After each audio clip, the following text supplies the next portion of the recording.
माँ Gayatri recording studio DJ Sumit Satish रैमा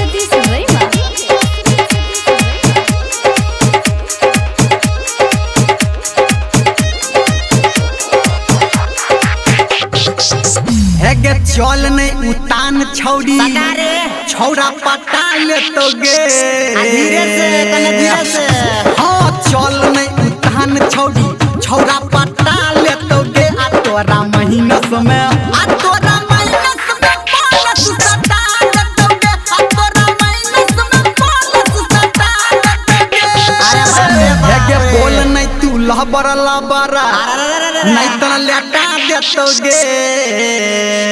हाँ तो बुझले का छौरी हेगे बोल नहीं तू लबर लबर नहीं तो लेटा देतोगे छौड़ा माइनस में बोलस सटा देतोगे छौड़ा माइनस में बोलस सटा देतोगे डीजे सुमित सतीश रैमा अभी आप सुन रहे हैं सावरिया म्यूजिक।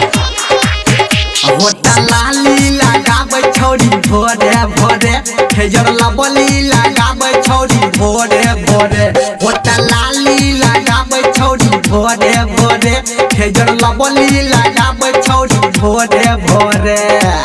अरे बाप रे बाउर की सब लगबै छै रे हाँ पहिरै ड्रेस छौड़ी सटल सटल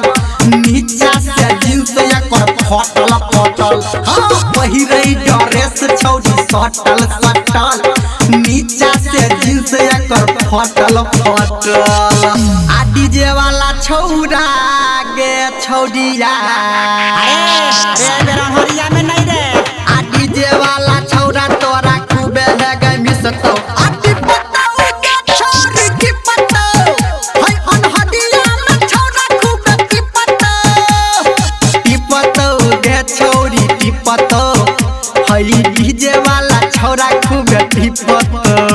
अरे रे हेगे लागे छातू चिकन चाकन नून चाटा देतोगे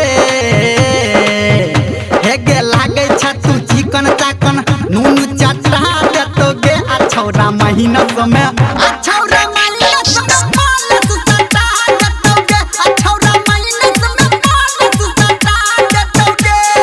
डीजे सुमित सतीश रैमा निर्मलिया हेरे गाजर लगाबै छौड़ी भोरे भोरे आ अलता लगाबै छौड़ी भोरे भोरे गाजर लगाबै छौड़ी भोरे भोरे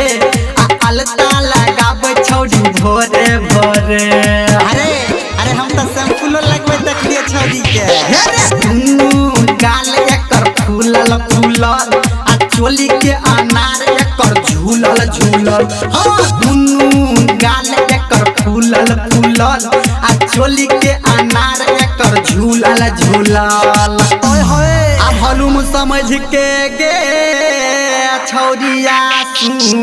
आप निकल के रे हैं आ भलुम समझ के गे छौरिया ऑपरेटर राजा बैठतो आ बैठतो गे छौरी बैठतो